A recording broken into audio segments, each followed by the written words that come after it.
Hey everybody, welcome to the Logan Power Show. It's me, your host, Calvin Logan, live here at New Hope AME Church here in St. George, South Carolina. Well, I bring with you to my right, she has a nonprofit organization, her first time here on the Logan Power Show, Ms. Sherrika Myers. How you doing? I'm doing great. How are you? Glad to have you here. Nice to be here. Fantastic. So we want to talk about your nonprofit organization, how it came about, and let's get down to it. Everyone voice matters. Everyone voice matters. It actually is geared, originally it was just geared towards kids who stutter, because I myself grew up stuttering. So as I was going through life, whatever, it wasn't, I remember when I was in middle school, and I went through all the different complications that people go through. I had to tap it on the leg, I had to blink in the eyes. It took me almost 10 minutes to even get 2 or 3 words out. Wow. I mean, it took a long time. So I knew that I always wanted to do something with stuttering. And growing up, a single family home with 5 siblings, my mother, she didn't have the finances to be able to put me through any type of speech therapy. So one day in middle school changed my life. I had to go to the office to do the announcements over the intercom. And for days, I kept skipping. I would either skip school, don't go, because I did not want to go to actually say it. Then when I finally went to the office, the only thing, they had a whole list. The only thing I could get out was, "Good morning, my name is Sherrika." And I couldn't say no more because I was afraid that the whole school would actually knew that I stuttered. And from that day on, I went home and I used to go in my room and just read out loud. The only thing we had was books. So I would read. So I kind of read my way out of stuttering. Wow. And so, and I decided to form Everyone Voice Matters when I had my first grandson. And one day, he actually came to me and he was trying to talk. He was hitting his leg, beating, and I'm standing there. I said, "Okay, well, what?" He said, "Granny, I can't say it." And I looked at him, I said, "Yes, you can." So I stood there. I wanted to cry, but I didn't want him to see me cry because I knew exactly what he was going through because I've been there. Got it. So I looked at him and I said, "Yes, you can. Just take your time." And when he finally said it, then I walked off and I teared up. And that's when I knew I actually had to do something because I didn't want him to go through what I went through. Wow. Growing up. Wow. Absolutely.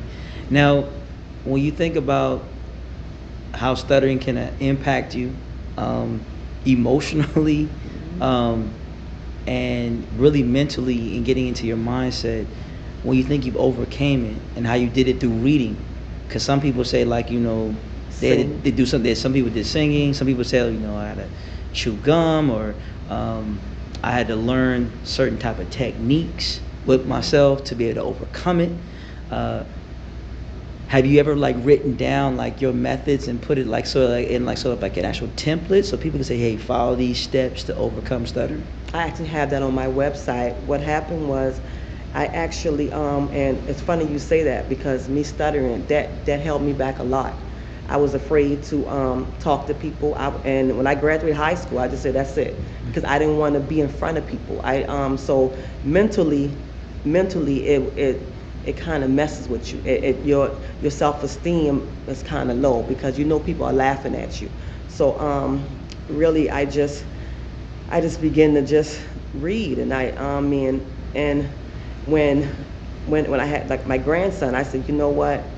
I went back to school. I got my degree because how can I tell him that stuttering can't stop you? You can do anything you want to do if I just settle for just to graduate high school." So when I went back and got my degree and everything, that's when I was like, okay, now I can birth Everyone Voice Matters. But like I said, and people always thought Lil Herbie was actually my grandson, but Lil Herbie is the child that's actually inside of me. But I named it after my grandson because he inspired me. Wow, wow. And with Little Herbie, also information available. It has a YouTube channel as well. How you like doing your own YouTube channel, talking about Little Herbie? I love it. At first it was kind of funny. I was like, I didn't know how I was going to do it. But I said, you know what? I need to reach not just South Carolina. I need to reach other kids because I know I'm stuttering is something that people talk about other disabilities and things like that, but stuttering is something that it, I can't even explain it. It does something to you. It does something to you. So when I did the YouTube channel, first I was laughing, and my co-host Chef and my sister, they was on there. They was like, "Sure, you can do it." I'm like, "No." So I started with the kids reading, bringing different kids on to read. But what made me do, I said it wasn't catching as many kids because there wasn't no cartoon, it was just reading. So I was like, you know what, I got to do an animate. I have to be able to draw the kids in to you, something they'll sit down and look at and smile at the same time. So once I started doing the animated show was actually fun to me because I get to, I'm Mrs. Get Right, I'm the teacher, so I get to act crazy on the cartoon. I got it. Now, everyone voice matters. Besides helping with articulation, trying to be able to improve your speech, what other things can you tell people that haven't been on the website that you guys do benefit in the community? I actually help kids build self-esteem.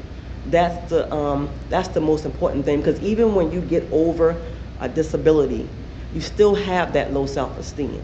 So I didn't want to just target helping them being able to slow down, read, take your time and talk, even if you got to count to 3, because I used to count to 10, a long way past 3, but I used to tell them to slow down. But building their self-esteem, and we also work with Tina Thompson, who is actually on my board. She's the dean at Tennessee State, and she has one of the top speech pathology program in the nation.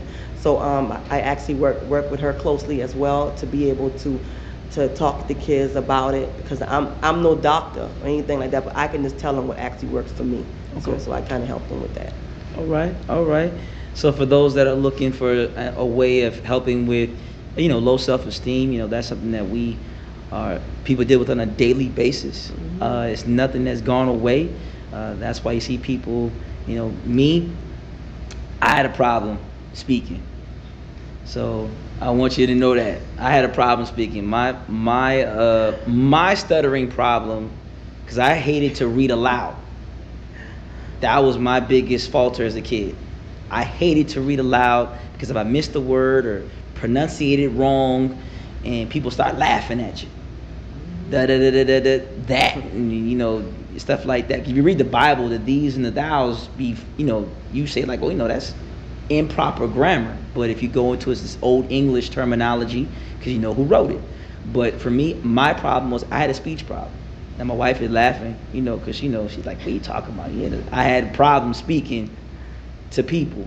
And what helped me was my mother put me in front of the camera to do my book reports. That was my biggest thing. My mother had me put me in front of the book reports. She had me always working on my stuff.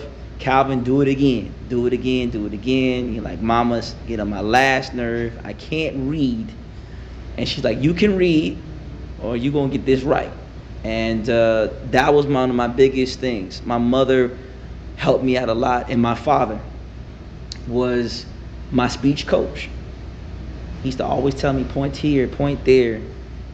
Look at this, son. Give him that look when you're speaking. And what also helped me growing up as a kid, I did poetry.